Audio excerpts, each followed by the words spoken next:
What's up, Eagles Nation? This is Steve Hyder here for the Gate City Sports Channel. And rumor has it the Philadelphia Eagles played a football game last night. I'm not too sure if the whole team was aware that a football game was taking place, but nonetheless, some of these players showed up to play a game. And if we were to believe Tennessee Titan fans, apparently they're going to the Super Bowl. That's what they learned from a Week 1 preseason game where 90% of a team's roster didn't play. All right, guys, let's talk about the things we learned about the Philadelphia Eagles from last night. Floating it. It's there. It's caught. And All right, y'all.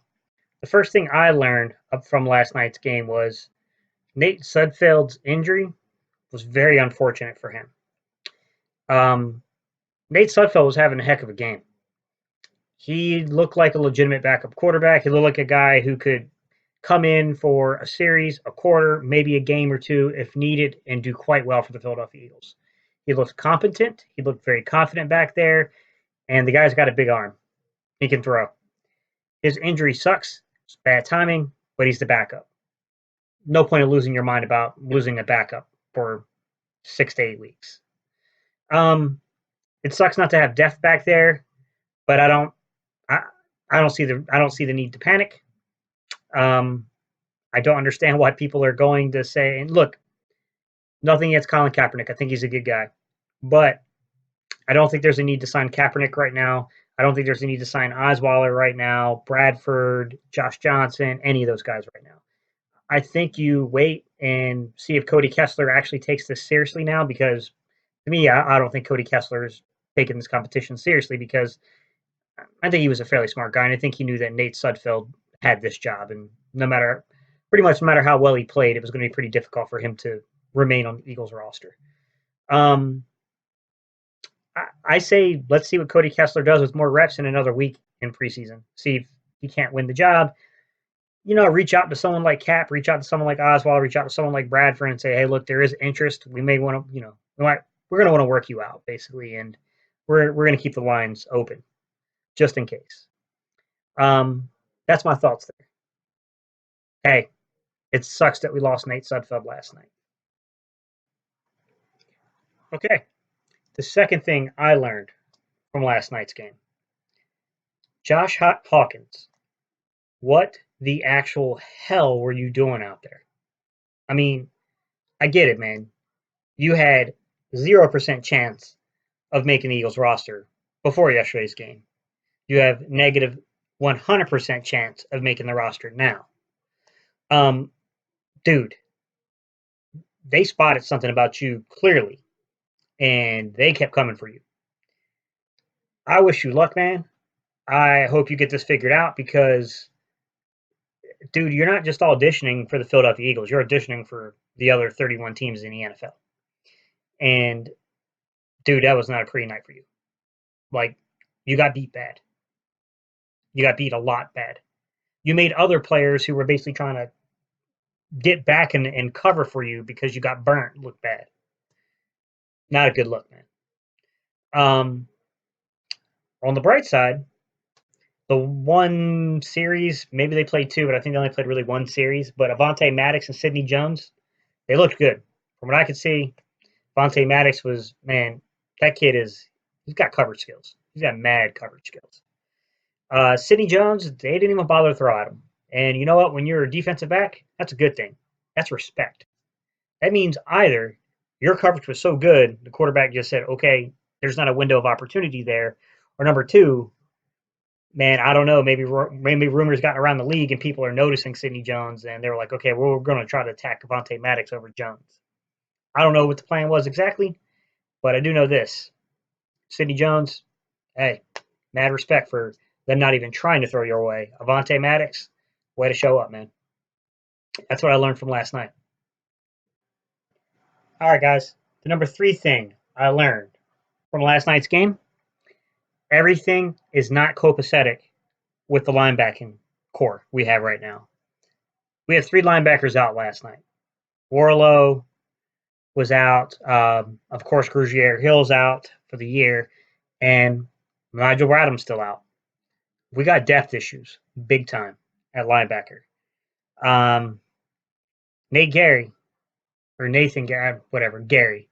Um, man, I know the coaching staff is really high on Gary, but he struggled a little bit last night. Look, I'm going to give the Titans their due. The Titans are not scrubs, but I expected a little more out of Gary.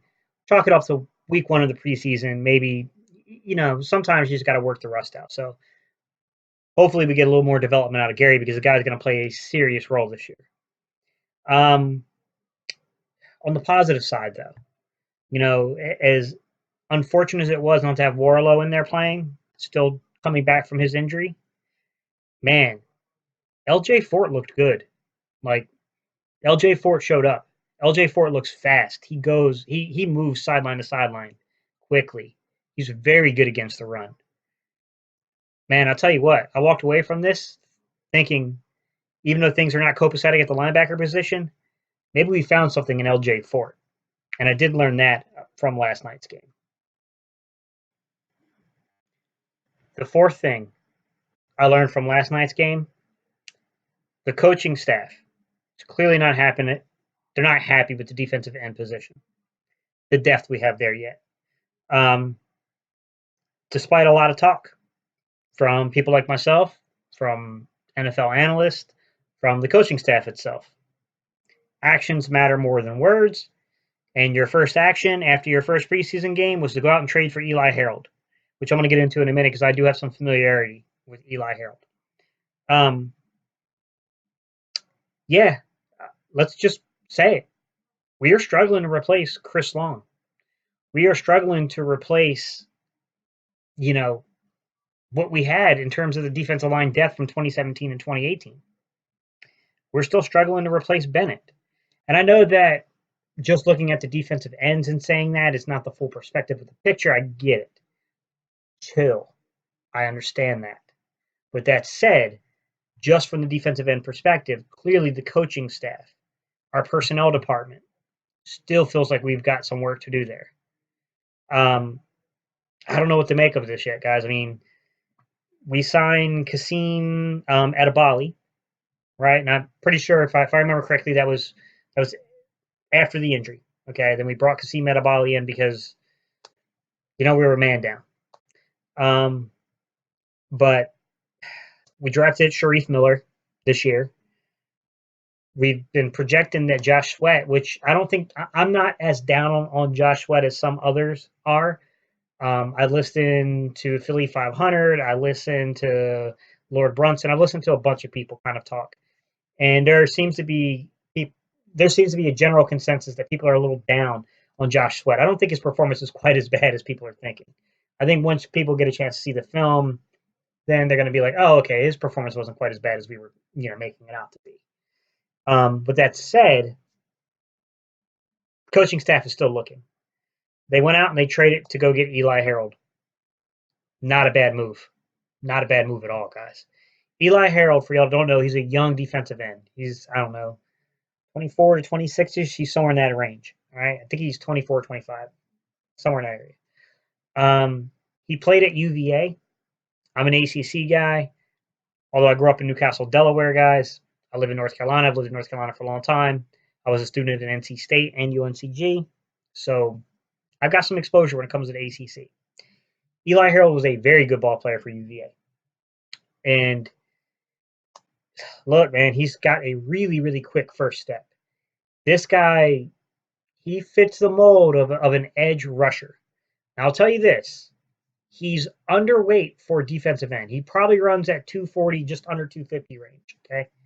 With that said, he's way stronger than he looks for his size. He has deceptive strength. However, he doesn't have a lot of mass down on his legs. He can get blown off the ball at times. This is a guy I don't think that you're bringing in necessarily to play the run, but he can play the run if, a team tries to hand it off to pull one over on you real quick on a third and long. This is the kind of guy that pins his ears back and goes after the quarterback. So Eli Harold, I think, is going to be a good one. But you got to put it in there. Deshaun Hall had a very good game last night. So now you got Eli Harold in there with Deshaun Hall, Josh Sweat, Vinny Curry, and Sharif Miller. What I learned last night, I think the Eagles might be carrying 5 to 6 defensive ends. I think it's getting kind of hard to say otherwise. I think they're going to definitely carry 5 or 6 defensive ends at this point. That's what I learned about last night's game and this morning. Straight. All right, guys. Fifth thing I learned from last night's game. Man, I'll tell you what. The back end of that receiving core, whew, it's going to be really hard to project that. So, the very first video I did on this channel was me at the very start. Before training camp opened, I gave a projection of what I thought the 53-man camp would be before any pads or anything went on. And I got to tell you, I missed a couple things. Surprise. Marquine Michel has a legitimate shot at making this roster.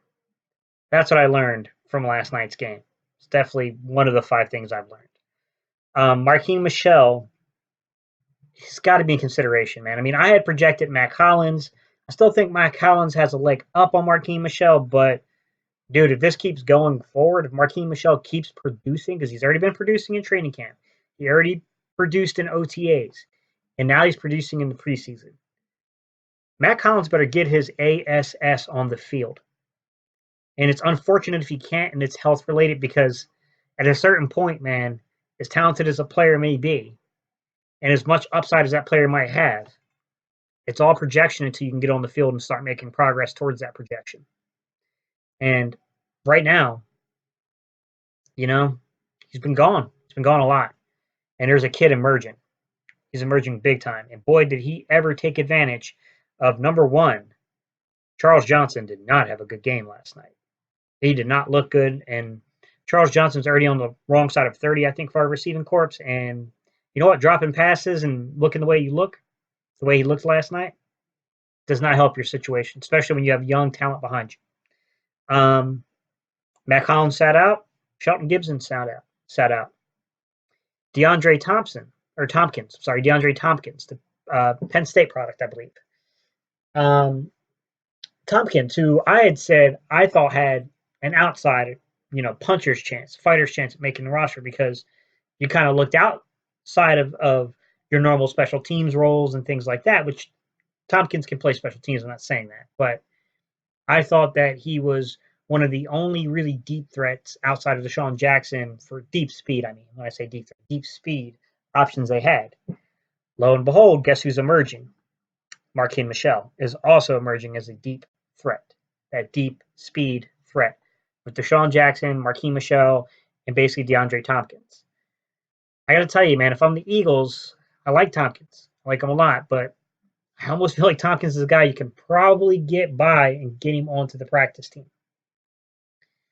I'm not too sure you can do that with Marquine Michel. I think eyes have been opened. I think people are seeing who this kid is. And if Matt Collins does not get out there, his job's in peril. Like, he better get his ASS in gear and get on the field. Because, bro, you're about to be looking for a job in the NFL, because this kid is showing up. He's taking this opportunity very seriously. That's what I learned from last night's game.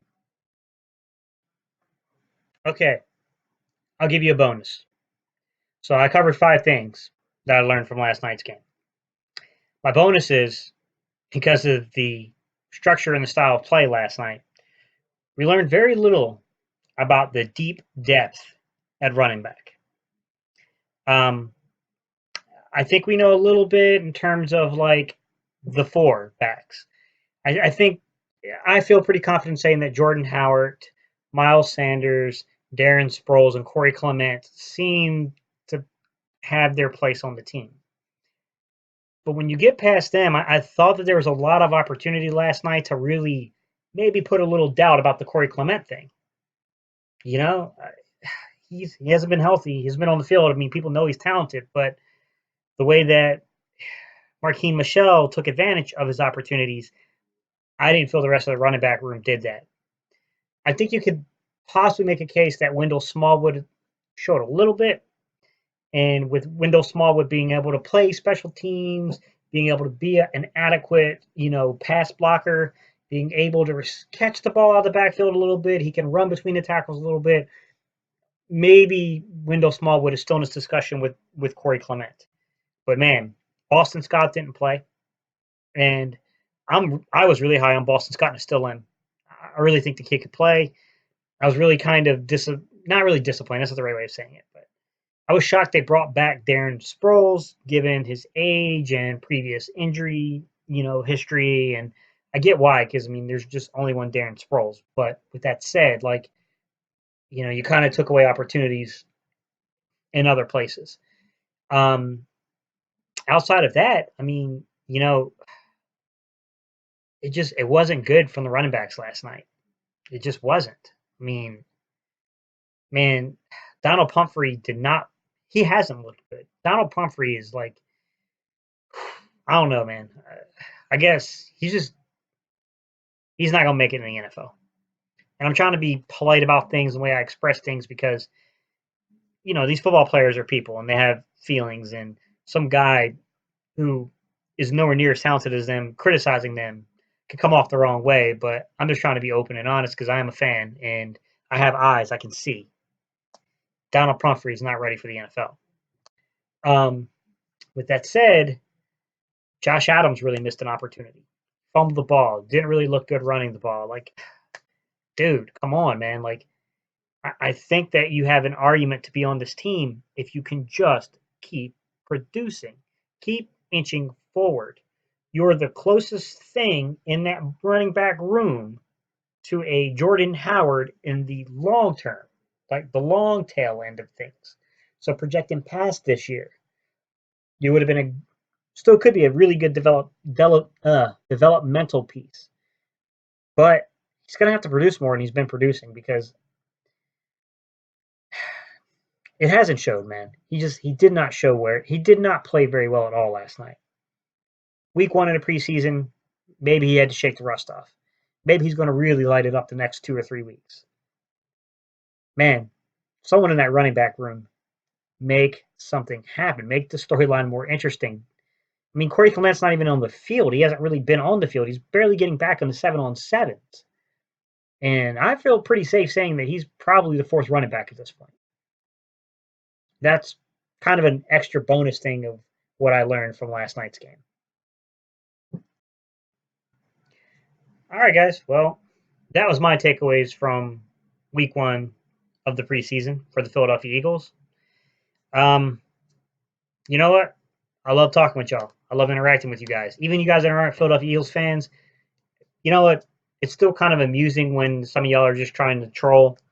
And it's always interesting to hear, way other teams perceive your roster and perceive your team, whether they're right or wrong. Still interesting. So, guys, tell me what you think.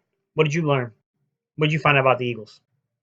I mean, it's hard to say, man. We didn't really play a lot of players, man. We sat a lot of players, like alarmingly a lot of players. But I get it. I mean, it looks like a lot of the starters are maybe only going to get action in 2 games, and they'll probably be very sparingly. Some might only get action in 1 game. In case of Carson Wentz, and he might only sniff the grass of a preseason game. I don't know. With that said, guys, I'm about to get up out of here. So if y'all could do me 3 things, please. New channel, not a whole lot of eyes on the channel. If y'all can do me a favor, guys. Number 1, hit that like button. Number 2, share it. Number 3, subscribe, guys. All right, y'all. I'm out. Peace. Bye. EAGLES. Eagles.